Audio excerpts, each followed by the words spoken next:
ಈಗ ಪ್ರಾರ್ಥನೆಯನ್ನು ಮಾಡೋಣ. ಎಲ್ಲರೂ ಧ್ಯಾನದಲ್ಲಿ ಕೂತ್ಕೊಳ್ಳಿ.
ಇವತ್ತು ಎಲ್ಲರಿಗೂ ಶುಭ ವಂದನೆಗಳನ್ನು ಸಲ್ಲಿಸುತ್ತಾ ಪರಮ ಪೂಜ್ಯ ರಾಮಗುರು ಮಹಾರಾಜರನ್ನ, ಬಾಲಕೃಷ್ಣ ಆಚಾರ್ಯವರನ್ನ ಹಾಗೂ ನಮ್ಮ ಯೋಗ ಗುರುಗಳಾದಂಥ ಬೊಗಲಾಗುರಿಯವರನ್ನ ಎಲ್ಲ ಯೋಗ ಗುರುಗಳನ್ನು ಸ್ಮರಿಸಿಕೊಂಡು ಇವತ್ತು ವೇಟ್ ಲಾಸ್, ನಮ್ಮ ಶರೀರದಲ್ಲಿರುವ ತೂಕವನ್ನು ಹೇಗೆ ಕಡಿಮೆ ಮಾಡಬೇಕು, ಕಡಿಮೆ ಮಾಡಬೇಕಾದ್ರೆ ಯಾವ ಆಸನಗಳನ್ನು ಮಾಡಬೇಕು. ಮೊದಲು ನಾವೇನು ಮಾಡಬೇಕಂತಂದ್ರೆ ಈ ನಮ್ಮ ವೇಟ್ ಜಾಸ್ತಿ ಆಗ್ತಂದ್ರೆ ಎಲ್ಲ ಕೀಲು ನೋವುಗಳ ಜಾಸ್ತಿ ಆಗಿಸ್ಕೊಳ್ತಾವೆ, ಎಲ್ಲ ಕೀಲು ನೋವು. ಆಮೇಲೆ ಸ್ಪಂಡಲೈಸಿಸ್ ಬರ್ತದೆ, ಆಮೇಲೆ ತಿರುಗಾಟಕ್ಕೆ ಬರೋದಿಲ್ಲ, ಕೈಕಾಲು ಹಿಡಿತಾವೆ, ಏಳಲಿಕ್ಕೆ ಕುಂದಲಿಕ್ಕೆ ಬಹಳಷ್ಟು ತ್ರಾಸ ಆಗ್ತದೆ. ಅದಕ್ಕೆ ನಾವೇನು ಮಾಡಬೇಕು, ತೂಕವನ್ನು ನಮ್ಮ ಹೈಟ್ ತಕ್ಕ ಇರಬೇಕು. ಎಷ್ಟು ಹೈಟ್ ಇರ್ತೈತಿ ಅಷ್ಟು ನಮ್ಮ ತೂಕ ಇತ್ತಂದ್ರೆ ಚೆನ್ನಾಗಿ ನಾವು ಶರೀರವನ್ನು ಜೀವನವನ್ನು ಚೆನ್ನಾಗಿ ಕಳೆಯಬಹುದು. ಅದಕ್ಕೆ ಯಾವ ಆಸನಗಳನ್ನು ಮಾಡಬೇಕು, ಈ ಫಸ್ಟ್ ಏನು ಮಾಡಬೇಕು, ಡೈಲಿ ಬೆಳಗ್ಗೆ ಆದಮೇಲೆ ಉಗುರು ಬೆಚ್ಚಗ ನೀರನ್ನು ಡೈಲಿ 1 ಗ್ಲಾಸ್, ನಿಮಗೆ ಎಷ್ಟು ಬೇಕು 1 ಗ್ಲಾಸ್ ಅಥವಾ 2 ಗ್ಲಾಸ್ ಕಂಪಲ್ಸರಿ ನೀರನ್ನು, ಬಿಸಿನೀರನ್ನು ಕುಡಿಯಬೇಕು. ಉಗುರು ಬೆಚ್ಚಗೆ ಇರಬೇಕು. ದಿವಸ 1 ಗ್ಲಾಸ್ ಅಥವಾ 2 ಗ್ಲಾಸ್ ನೀರನ್ನು ಕುಡಿಯಬೇಕು. ಮೊದಲು ಕುಡಿದ ನಂತರ ನೀವೆಲ್ಲ ಶೌಚಗಳನ್ನು ಸ್ವಚ್ಛ ಇಟ್ಟುಕೊಂಡು ಈ ಆಸನಗಳು ಮಾಡಬೇಕು. ಯಾವ ಆಸನಗಳನ್ನು, ಉತ್ಕಟಾಸನ ಮಾಡಬೇಕು, ಪವನ ಮುಕ್ತಾಸನ ಮಾಡಬೇಕು, ಆಮೇಲೆ ಭುಜಂಗಾಸನ ಮಾಡಬೇಕು, ನೌಕಾಸನ ಮಾಡಬೇಕು, ವೀರಭದ್ರಾಸನ ಮಾಡಬೇಕು, ಕಪಾಲಭಾತಿ ಪ್ರಾಣಾಯಾಮಗಳನ್ನು ಮಾಡಬೇಕು. ಇದು ಅಲ್ಲದೆ ನಮ್ಮ ಮರ್ಕಟಾಸನ ಮತ್ತು ಸೈಕ್ಲಿಂಗ್ ಮತ್ತು ನಾನು ಈಗ ಯಾವ ಆಸನಗಳನ್ನು ಒಂದೊಂದಾಗಿ ಮಾಡಿ ತೋರಿಸೋಣ. ಈಗ ಉತ್ಕಟಾಸನ. ಉತ್ಕಟಾಸನ ಹೇಗಿರ್ತೈತಿ ನೋಡಿ, ಇನ್ನು ಒಂದೊಂದಾಗಿ ಅದರ ಈ ಉತ್ಕಟಾಸನ ಇದು ಒಂದೇ ಅಲ್ಲದೆ ವೇಟ್ ಲಾಸ್ನ ಜೊತೆ ಇನ್ನೂ ಅನೇಕ ಲಾಭಗಳು. ಅದನ್ನು ಹೇಗೆ ಮಾಡಬೇಕು, ಈ ರೀತಿ ಕೈಗಳನ್ನು ಇರೋದು ಈಗ ಎದ್ದಂತರ ಈ ರೀತಿ ನಿಲ್ಲಬೇಕು. ಈ ಸಮಸ್ಥಿತಿಯಲ್ಲಿ ನಿಲ್ಲಬೇಕು. ಎರಡೂ ಕೈಗಳನ್ನು ಈ ರೀತಿ ಮೇಲ್ಗಡೆ ಹಾಕ್ತೇವೆ. ಹೇಗೆ ಕೂಡಬೇಕಂತ ಎರಡೂ ಕಾಲನ್ನು ಮುಗಿಸ್ತೇವೆ.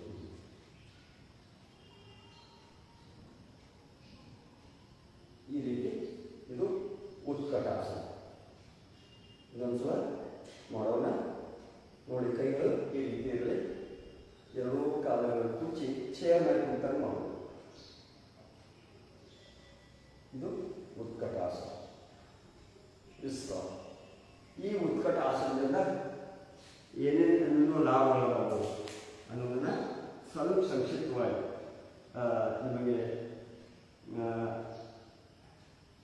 ಈ ಉಪಯೋಗ. ಈ ಆಸನ ಭುಜಗಳಲ್ಲಿ ಕರಸುತನವನ್ನು ಕಡಿಮೆ ಮಾಡುತ್ತದೆ. ಕಾಲುಗಳಲ್ಲಿರುವ ಸಾಮಾನ್ಯ ನ್ಯೂನತೆಗಳನ್ನು ಸರಿಪಡಿಸಲು ಈ ಮೊಣಕಾಲ ನೋವುಗಳನ್ನು ಸರಿಪಡಿಸಬಹುದು. ಅಲ್ಲದೆ ಕಾಲ ಹರಳು ಕಿನ್ನುಗಳು ಈ ಆಸನಾಭ್ಯಾಸದಿಂದ ಬಲಗೊಂಡು ಕಾಲಿನ ಮಾಂಸಗಳು ಸರಿಯಾದ ರೀತಿಯಲ್ಲಿ ಬೆಳೆಯುತ್ತದೆ. ಎಲೆಯ ಭಾಗ ಹೊರೆ ಮೇಲ್ಕುದ್ದಿ ಎಲೆಗೆ ಮೃದುವಾದ ಅಂಗವರ್ಧನ ಸೌಲಭ್ಯಗಳಿಂದ ದೊರಕುತ್ತದೆ. ಇದರ ಜೊತೆಗೆ ಕಿಬ್ಬಟ್ಟೆಯಲ್ಲಿರುವ ಅಂಗಗಳು ಮತ್ತು ಹುಡುಕುಗೊಳ್ಳುತ್ತದೆ. ಇನ್ನು ಎರಡನೇ ಆಸನ ಪವನ ಮುಕ್ತಾಸನ. ಪವನ ಮುಕ್ತಾಸನ ಹೆಂಗಂತಂದ್ರೆ ಈ ರೀತಿ ಪವನ ಮುಕ್ತಾಸನ ಹೇಗೆ ಮಾಡಬೇಕು ಅಂದ್ರೆ ಈ ರೀತಿ ಮಲ್ಕೊಳ್ಬೇಕು. ಈ ರೀತಿ ಮಲ್ಕೊಂಡ ನಂತರ ಏನು ಮಾಡಬೇಕು, ಒಂದೊಂದು ಸಲ ಈಗ ಒಂದೇ ಸಲನು ಮಾಡಬೇಕು. ಪವನದ ಗಾಳಿ ಮುಕ್ತಗಳು ಬರಬಹುದು, ಗಾಳಿಯನ್ನು ಹೊರಬೇಕು. ಈ ರೀತಿ ನಿಧಾನವನ್ನು ಈ ರೀತಿ ಮಾಡಬೇಕು. ಆ ನಂತರ ಏನು ಮಾಡಬೇಕು, ಎರಡೂ ಕಾಲಗಳನ್ನು ಈ ರೀತಿ ಎದೆಗೆ ಹಚ್ಚಬೇಕು. ಈ ರೀತಿ ಕೈಗಳನ್ನು ತೆಗೆದುಕೊಳ್ಳಬೇಕು. ಈ ರೀತಿ ಒಂದೊಂದು ಸ್ಥಿತಿಯಲ್ಲಿ ಇರಬೇಕು. ಇದನ್ನು ಇನ್ನು ಸ್ವಲ್ಪ ಈ ರೀತಿ ನಿಮಗೆ ಸರಿಯಾಗಿ ಕಾರಣಗಳನ್ನು ಉದ್ದೇಶಿಸಿಕೊಂಡು ಈ ರೀತಿ ಮಾಡಿ.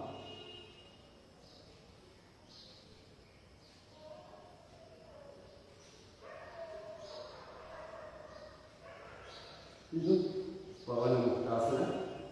ಈ ಪವನ ಮುಕ್ತಾಸನದಿಂದ ಏನೇನು ಲಾಭಗಳು ಅದರ ಜೊತೆ ನಮ್ಮ ವೇತನ ಲಾಸ ಮಾಡ್ತದೆ ಮತ್ತು ಅದರ ಜೊತೆ ಇನ್ನೂ ಏನು ಮಾಡ್ತದೆ ಅಂತಂದ್ರೆ ನಮ್ಮಲ್ಲಿರುವಂಥ ಗ್ಯಾಸನ್ನು ಹೊರಗಡೆ ಹಾಕ್ತದೆ. ಗ್ಯಾಸ್ ಹೊರಗೆ ಆಟೋಮೆಟಿಕ್ ಆಗ್ತದೆ, ನಮ್ಮ ಡೈಜೆಷನ್ ಚೆನ್ನಾಗಿ ಆಗ್ತದೆ, ಹಸಿವು ಆಗುತ್ತೆ. ಇದರಿಂದ ನಮ್ಮಲ್ಲಿರುವಂಥ ಈ ವೇಟನ್ನು ಕಡಿಮೆ ಮಾಡಲಿಕ್ಕೆ ಒಂದು ಒಳ್ಳೆಯ ಆಸನ. ಇದನ್ನು ಈ ರೀತಿ ಮಾಡಬಹುದು. ಇದರಿಂದ ಸಾಕಷ್ಟು ದೇಹವನ್ನು ಮುಂದಕ್ಕೂ ಹಿಂದಕ್ಕೂ ಸರಿಸ್ಬೋದು. ಬಹಳಷ್ಟು ಈ ಉಪಯೋಗ ಇದರಿಂದ. ಇನ್ನು ಮೂರನೇ ಆಸನ ಯಾವುದು, ಭುಜಂಗಾಸನ. ಭುಜಂಗಾಸನ ಯಾವ ರೀತಿ ಮಾಡಬೇಕು ನೋಡಿ. ಈ ರೀತಿ ಏನು ಮಾಡಬೇಕು,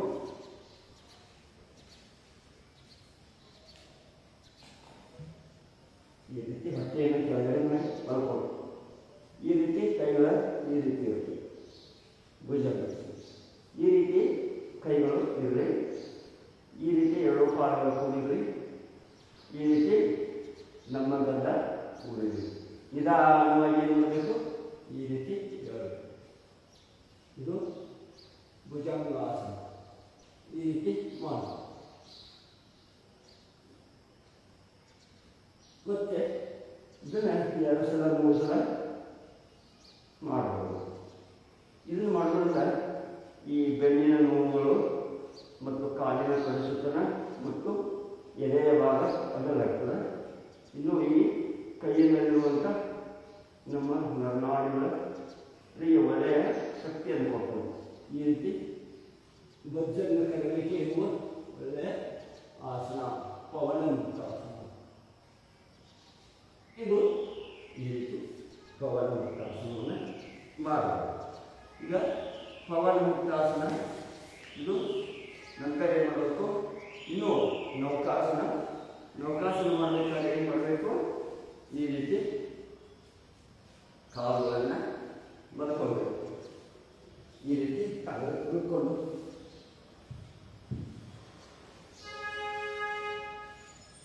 ಇದು ನೌಕಾಸನ. ನೌಕಾ ಅಂತಂದ್ರೆ ದೋಣಿ. ಹೇಗೆ ಈ ಮೀನುಗಾರರು ನಾವನ್ನು ದಾಟಿಸಕ್ಕೆ ಹೊಳೆಯನ್ನು ದಾಟಿಸಕ್ಕೆ ಮಾಡುವಂಥ ಋಷಿಮುನಿಗಳ ಹೆಸರಿಟ್ಟಾರಂಥ ಆಸನ. ಇದು ನೌಕಾಸನ. ನೌಕಾಸನ ಹೇಗೆ ಕಾಲವನ್ನು ಈ ರೀತಿ ತಗೋಬೇಕು, ಕೈಗಳನ್ನು ಈ ರೀತಿ ತಗೋಬೇಕು.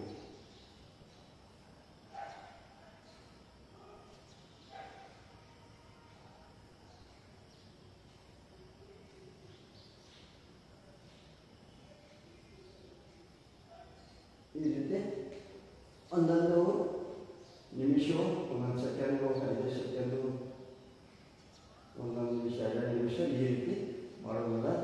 ಇಲ್ಲಿ ನಮ್ಮ ಇದೇ ಜಠರಕ್ರಿಯೆಯಲ್ಲ, ಇದು ಚೆನ್ನಾಗಿ ಅಡುಗೆ ಮಾಡುವಂಥ ಜಠರಕ್ರಿಯೆ. ಇದನ್ನು ಮಾಡೋದ್ರಿಂದ ಈ ಜಠರಕ್ರಿಯೆಯಲ್ಲಿರುವಂಥ ಒಳ್ಳೆಯ ಶಕ್ತಿ ಬರ್ತದೆ. ಕೈ ಕಾಲಿನ ಕಡಿಸ್ತಾನ ನಿವಾರಣೆ ಆಗ್ತದೆ. ಇದರಿಂದ ಸಹ ನಮ್ಮ ವೇಟ್ ತೂಕವನ್ನು ಕಡಿಮೆ ಮಾಡ್ಬೇಕಾದ್ರೆ ಇನ್ನೊಂದ್ಸಲ ಮಾಡೋಣ. ಹೇಗೆ ಈ ರೀತಿ ಕಾಲನ್ನು ತಗೊಂಡು ಕೈಗಳನ್ನು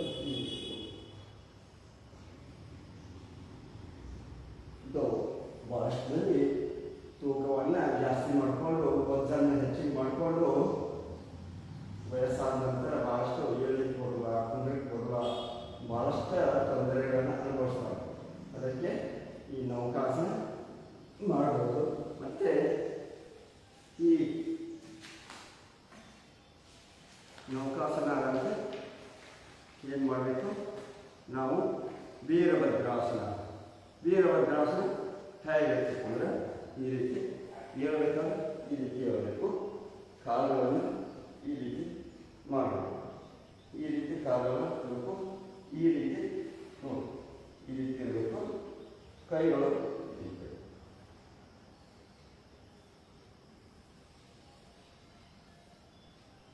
ಈ ರೀತಿ ಕೈಗಳು.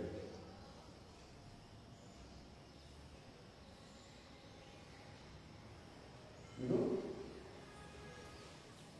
ವೀರಭದ್ರಾಸನ. ಇದು ಇನ್ನು ನಿಮಗೆ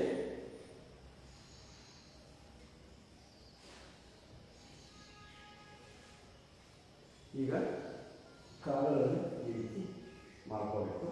ಮಾಡ್ಕೊಂಡು ಈಗ ಏನು ಮಾಡಬೇಕು, ಸೈಕ್ಲಿಂಗ್ ಮಾಡಬೇಕು. 2 ಕಾಲನ್ನು ಈ ರೀತಿ ಸೈಕ್ಲಿಂಗ 10 ಸಲ, 15 ಸಲ, 20 ಸಲ ಈ ರೀತಿ ಬಜ್ಜೋ ಬೇಕು, ಕಡಿಮೆ ಮಾಡ್ಬೋದು. ಈ ರೀತಿ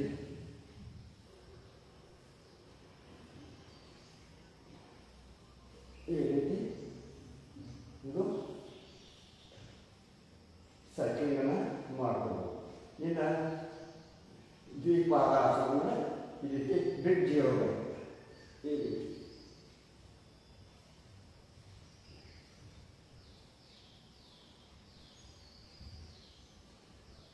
ಏನು ಮಾಡ್ಕೋಬೇಕು, ರಿವರ್ಸ್ ತಿರುಗಿಸ್ಬೇಕು. ಇದು ಒಳ್ಳೆಯ ಬೊಜ್ಜನ್ನು ಕಡಿಮೆ ಮಾಡುವಂಥ ಒಳ್ಳೆಯ ಆಸನ. ಇದು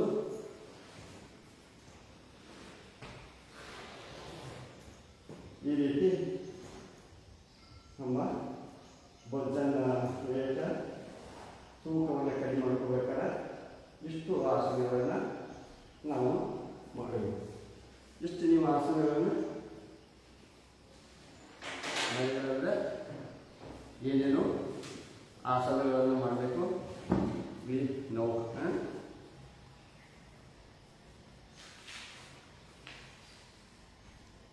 ಉತ್ಕಟಾಸನ ಮಾಡಬೇಕು, ಮತ್ತು ಪವನ ಮುಕ್ತಾಸನ, ಭುಜಂಗಾಸನ, ನೌಕಾಸನ, ವೀರಭದ್ರಾಸನ ಮತ್ತು ಇನ್ನು ಕಪಾಲಭಾತಿ.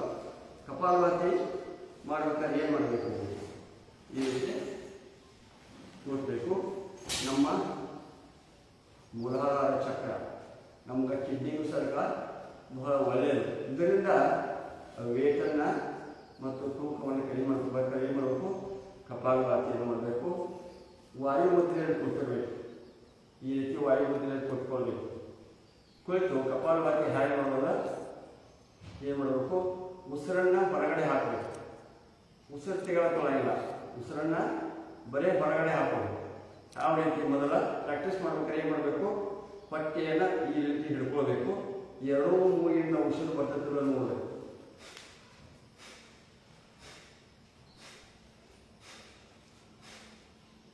ಈ ರೀತಿ ಮೊದಲ ಪ್ರಯೋಗವನ್ನು ಮಾಡ್ಕೋಬೇಕು. ನಂತರ ಏನು ಮಾಡಬೇಕು, ವಾಯುವಿನ ಇಟ್ಕೊಳ್ಬೇಕು. ಇದನ್ನು ಸಣ್ಣ ಮಕ್ಕಳು 3 ನಿಮಿಷ ಮಾಡಬೇಕು. ಮತ್ತು ಇದನ್ನು ಹೆಣ್ಣು ಮಕ್ಕಳು ಮುತ್ತು ಇದ್ದಾಗ ಮಾಡಬಾರ್ದು.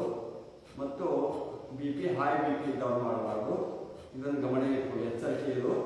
ಯಾರ್ಯಾರು ಮಾಡಬಾರ್ದು, ಹೆಣ್ಮಕ್ಳಿಗೆ ಮುತ್ತುಗಾರ ಮಾಡಬಾರ್ದು. ಮತ್ತು ಆಪರೇಷನ್ ಆಗಿರ್ತಾರೆ ನೋಡ್ರಿ, 6 ತಿಂಗಳೊಳಗೆ ಅವರು ಮಾಡಬಾರ್ದು. ಮತ್ತು ಮೇಜರ್ ಆಪರೇಷನ್ ಆದವರು 6 ತಿಂಗಳೊಳಗೆ ಯಾವುದೋ ಕಪಾಲಭಾತಿಯನ್ನು ಮಾಡಬಾರ್ದು.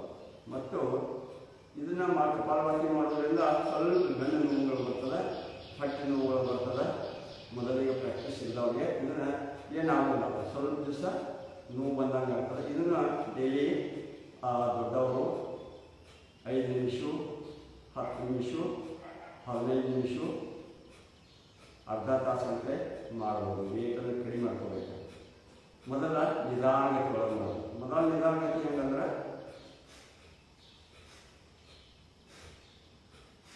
ಇದನ್ನು ಇದು ಅತಿ ನಿಧಾನ. ಮಧ್ಯಮ ಗತಿ ಅದು ಸ್ವಲ್ಪ ಜಾಸ್ತಿ ಮಾಡೋದು, ಟೈಮನ್ನು ಸ್ವಲ್ಪ ಸ್ಪೀಡ್ ಮಾಡೋದು.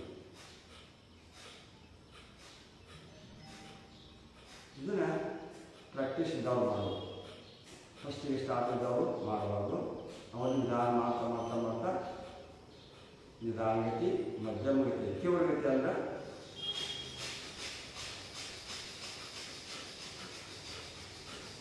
ಶುರು ಮಾಡೋದು.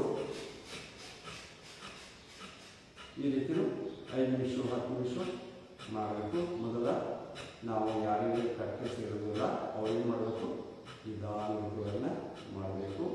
ಇಷ್ಟು ನೀವು ಮಾಡಿದ್ರಂದ್ರೆ ನಿಮಗೆ ವೇಗ ತೂಕವನ್ನು ಕಡಿಮೆ ಮಾಡ್ಕೋಬೋದು, ವೇಟ್ ಲಾಸ್ ಮಾಡ್ಕೋಬೋದು.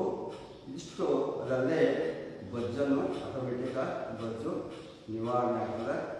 ಇದರಿಂದ ಭಾಳಷ್ಟು ವೇಟ ಜಾಸ್ತಿ ಆಗ್ತಂದ್ರೆ ಹೊಟ್ಟೆ ಬರಲಿಕ್ಕೆ ಶುರು ಆಗ್ತದೆ. ಅಷ್ಟೇ ಅಲ್ಲ, ಹಾರ್ಟ್ ಅಟ್ಯಾಕ್ಗಳು ಬರೋಕ್ಕೆ ಶುರು ಆಗ್ತಾವೆ, ಕ್ಯಾನ್ಸರ್ ಬರೋಕ್ಕೆ ಶುರು ಆಗ್ತಾವೆ, ಕೈ ಕಾಲಲ್ಲೆಲ್ಲ ಮೊಣಕಾಲಲ್ಲಿ ಹಿಡಿದಿರ್ತಾವೆ, ನಡಿಲಿಕ್ಕೆ ಬರೋದಿಲ್ಲ, ಕೆಳಗೆ ಕುಂಡ್ರಲಿಕ್ಕೆ ಬರೋದಿಲ್ಲ, ಏಳಲಿಕ್ಕೆ ಬರೋದಿಲ್ಲ. ಭಾಳಷ್ಟು ವಯಸ್ಸಾದವ್ರು ಏನಿರ್ತಾರೆ, ಭಾಳಷ್ಟು ಮೊಣಕಾಲುಗಳು ನೋವು. ಅದಕ್ಕೆ ಮೊದಲು ನಾವೇನು ಮಾಡ್ಕೋಬೇಕು, ಈ ವೇಟ ಲಾಸನ್ನು ಮಾಡ್ಕೋಬೇಕು.